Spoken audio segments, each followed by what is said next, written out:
The snowman was a jolly happy soul, with a corncob pipe and a button nose and two eyes made out of coal. Frosty the snowman is a fairy tale, they say. He was made of snow, but the children know how he came to life one day.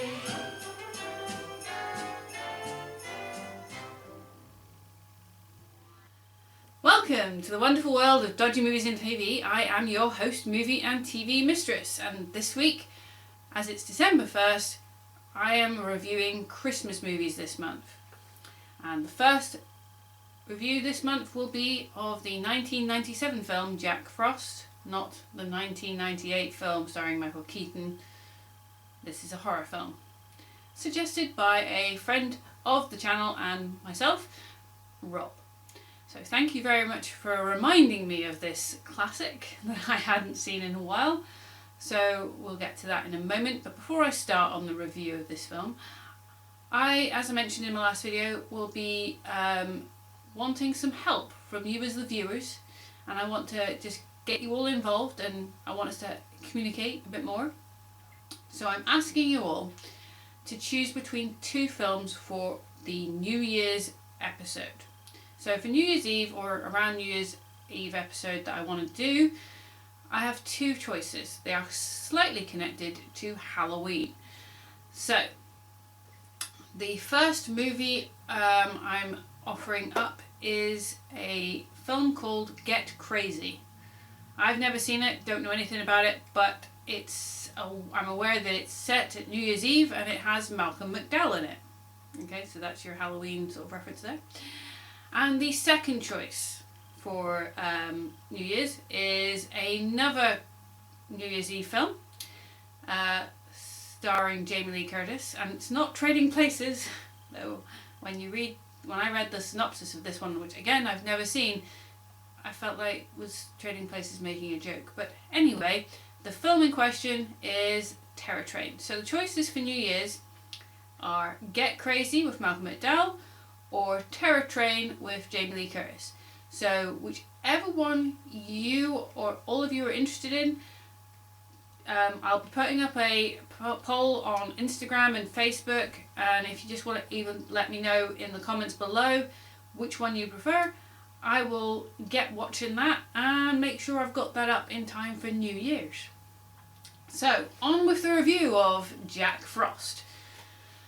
Okay, so most people I know don't even know that there was a horror film that came out before the Michael Keaton family film. So in 1998, everyone is aware that Michael Keaton made a very random family film where he's a musician who dies and comes back a year later when his son wishes that his dad could return, and his spirit possesses a snowman. Okay, sure, why not? Makes sense. You know, I grew up with loads of different snowmen. You know, there's the snowman, there's Frosty the snowman, there's Olaf now, and Jack Frost. Now, he was called Jack Frost in the film because that was his name and his musician name, right? Because who cares? That was the Michael Keaton family film. This one is about a serial killer, also called Jack Frost, who turns into a snowman. But rather than being family friendly, he goes on a killing spree in hilarious fashion. One cold night, science and evil collide. Oh yeah.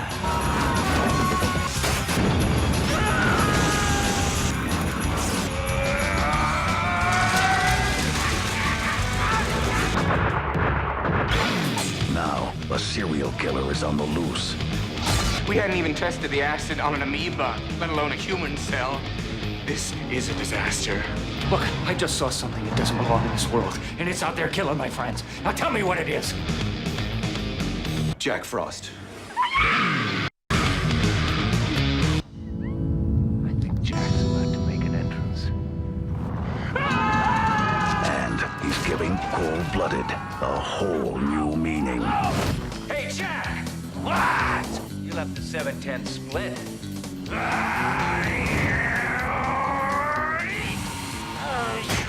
Hell has just frozen over.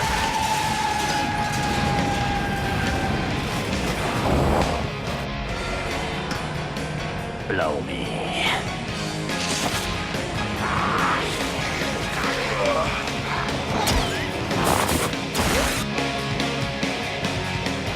Jack Frost. Look, Ma! I'm a Picasso! When this first came out, the horror film, I do remember watching it. I was a teenager, I watched this film, and then I did watch the sequel. But it's been a long time since I've seen the sequel, so I need to find it. But I was able to find a copy of Jack Frost. When this film came out originally, and what I remember is that I saw this, and then a year or two later I saw the family film. And when I originally read the synopsis for the family film, I felt like somebody in Hollywood went, you know that horror film? Yeah, let's remake that, but make it better, and let's take out all the horror elements and make it a family film. Because, sure, we need a possessed snowman. That's more horrific. Because, you know, I'm sorry, snowman possessed by a dead person, spending some time with his son. Okay, but let's get on with this horror film. So, it's written and directed by a guy called Michael Cooney. I mean, he wrote some of it, but he directed this, and he directed Jack Frost too. But he's also known for a very good horror film. Not that these aren't good, I'm just saying they're kind of comical. A slightly more serious horror film that I do actually enjoy, called Identity. He wrote that. He also wrote a film called Six Souls, but when you read the synopsis of that, it sounds also very similar to Identity. So he has a thing for serial killers that have multiple personality disorders and like to be snowmen. Sure. This movie also happens to be the feature film debut of Shannon Elizabeth. And if you don't know who she is, oh, I'm sure you do. Because if you've seen any of the American Pie movies, she was the foreign chick in that. She's also in Jay and Silent Bob Strike Back, and she'll also be in the reboot that's coming out of Jay and Silent Bob, the reboot. She turns up in a lot of 90s teen films, and this was her feature film debut, and wouldn't you know it, she gets butt-ass naked in a very horrific scene where she's... you just have to see it.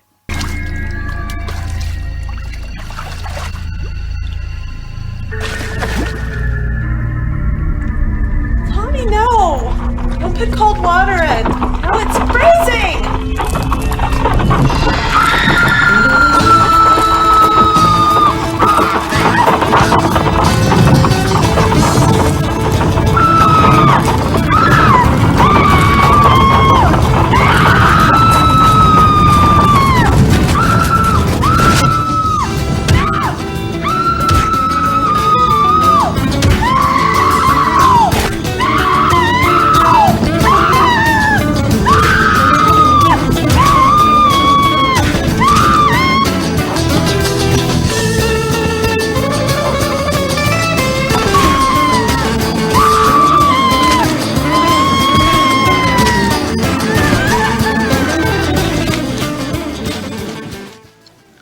They clearly know this movie is bad. That's why every time an actor dies in the film, they look at camera, basically give a wink, and spit up blood. Good for you, honey. I mean, you don't see anything. I mean, she is naked, but she's not, because the way the snowman is holding her, she's covered, so it's okay. So, I mean, you could probably say that this movie is like a PG-13 horror film. It's just hilarious. The deaths are ridiculous. It's kind of like Gremlins for some of the deaths and the way people die. The snowman does stuff that just reminded me of the Gremlins when I was growing up. Serial killer goes around killing people, gets captured, accidentally by a small town cop and sentenced to death. He's angry at the small town cop and keeps threatening before he gets taken off that he will find him and he will kill him. And this of course gives the cop nightmares. Sure, why not? Then he's being transported around Christmas to be put to death and ends up going through the small town where he was captured. There is a random car crash. What the?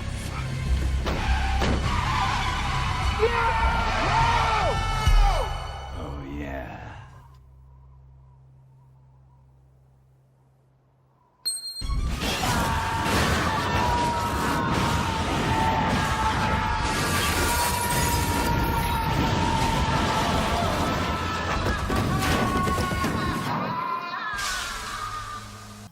And then this happens. Looks like deep fried Jack's off the menu for tonight, huh? Jesus Christ.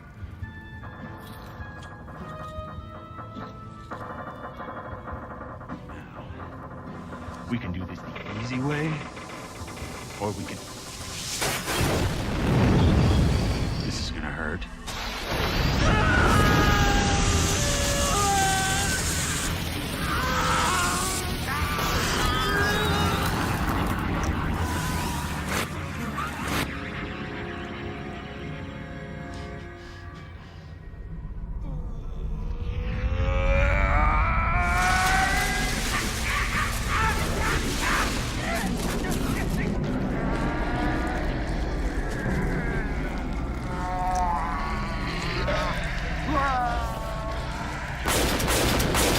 Now,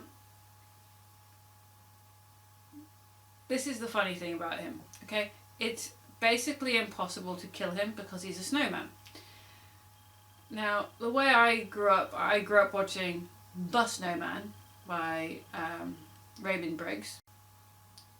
I always felt like the way you kill a snowman was to melt it. Because once it's not snow, it's not a snowman. Okay, so that's how you kill him.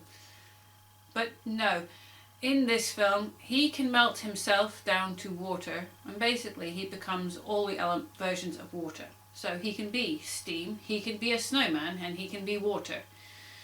Which means he is unkillable. So how do you defeat a snowman in a horror film? They tried everything. And in the end, they come up with antifreeze. Now, the way they discover the antifreeze is hilarious. So at the beginning of the movie, the cop who caught him, his kid likes to bake and is doing some weird stuff. Now, what I saw was a bag of chocolate covered oats, so that's what I figured he'd given his dad, and his dad was like, yeah, just dump it in the bag. And it's forgotten about. It's this little throwaway thing at the beginning of the movie, and then at the end, the dad or the cop picks up this bag and chucks it at the snowman, and it melts him. Okay, so he is melting, but he also turns kind of fleshy. It's kind of gross. It's kind of like The Thing. So I have to give it to them. The special effects are really good. CGI not so much, but it was early 90s, so you know CGI wasn't great back then anyway. Anyway, he of course asked his son what was in the bag of oats. Those oats. Sorry, It's a good thing that you did. I didn't want you to get cold. Honey, what did you put in the oats? Antifreeze. Sorry. Oh, I didn't want you to get cold? This kid put antifreeze in whatever that food concoction was because he thought that that would keep his dad warm. Now, that kid has some sort of like mental issues and is like the snowman in my opinion, and is also trying to kill his dad. Anyway, so the movie ends, they bury big containers of antifreeze filled with the remnants of the snowman or Jack Frost. But there's a sequel. Because, as I said, he is now unkillable because he can be liquid, he can be steam, and he can be snow or ice. So he can be all versions of water. So even though, yes, he's in an antifreeze container, that's not killed him, that's just kept him from, I don't know, forming and being able to do stuff, because he comes back in a sequel. And what I do remember about the sequel, which I have not been able to see for a while, is that it ends up somewhere tropical, and there's lots of cocktails and Hawaiian shirts, and yet again I'm not quite sure how he doesn't melt all the time. But I'm sure if I find a copy of it, I will watch it and I will review it at some stage. This movie is hilarious. It is just pure comedy horror gold. I highly recommend people watch it because it's a dark, twisted version of Jack Frost, the family film. And it came out before it, so I really do believe that somebody watched that in Hollywood and went, yeah, we can turn that into a family film and get Michael Keaton in it, sure. Yes, check out Jack Frost. And hey, if you like the family film, which is quite sweet actually, do check out both. But if you do get a chance and you do find it, Jack Frost 2 is a good sequel to the first one, but the first one is the best. And if somebody could please explain to me why Shannon Elizabeth goes upstairs, dries her hair because it's wet after stripping a little bit, gets into a bathtub, and after she's dried her hair, could somebody please explain to me the logic of that woman? Because no woman would do that. They would go, right, there's a hot bath, I'll have a hot bath, then I'll dry my hair. Why dry your hair and then get into a bath and soak it? That's just... See? This is the stuff that goes through my head when I watch a movie. I point out random stuff like, why is she drying her hair and then getting in a bathtub? But that's just my thoughts on Jack Frost. I really like the film because it is just pure silliness and it's a ridiculous premise. But you know what? I kind of prefer the premise that it's chemicals bonding his blood to snow and water and making him, you know, be able to control and do stuff with the snow/water steam thing over dead man comes back from heaven and possesses a snowman. That doesn't make sense. Logically, neither of them make sense, but do you know what? The science side of me, the sci-fi geek of me goes, you know what? The science behind chemical, human, blood, snow, making connections and bonding, sure, makes perfect sense to me. Possession, no. But I will be back next week for another Christmas movie, and it could be Jack Frost 2 if I find a copy of it. But if not, it'll be something else that somebody else has suggested. Though I don't think I'll be reviewing Die Hard anytime soon. Sorry, Dave. It's just that causes too many questions of, is it Christmas movie or is it not? And I just don't feel like I'm ready to have that argument yet. But maybe in the future. So till next week, folks, remember what I always say. There's a lot of dodgy movies out there. And remember, hit that subscribe button. And when you hit that subscribe button, don't forget to hit the notification bell over there, because that will notify you when I upload. And comment down below, Instagram, Facebook, Twitter, on my website, all links in the description below. And remember, share this video. Let people see this and laugh at my craziness and my crazy hair and my crazy ears. And hey, it's Christmas, folks. Let's get merry. Bye. Nipping at your nose, you can feel them in your toes. A shiver and a tear lets you know Jack Frost is here. If you try to turn around, Jack Frost, when you hear his icy sound, Jack Frost, he's sure to disappear. But you know Jack Frost is here.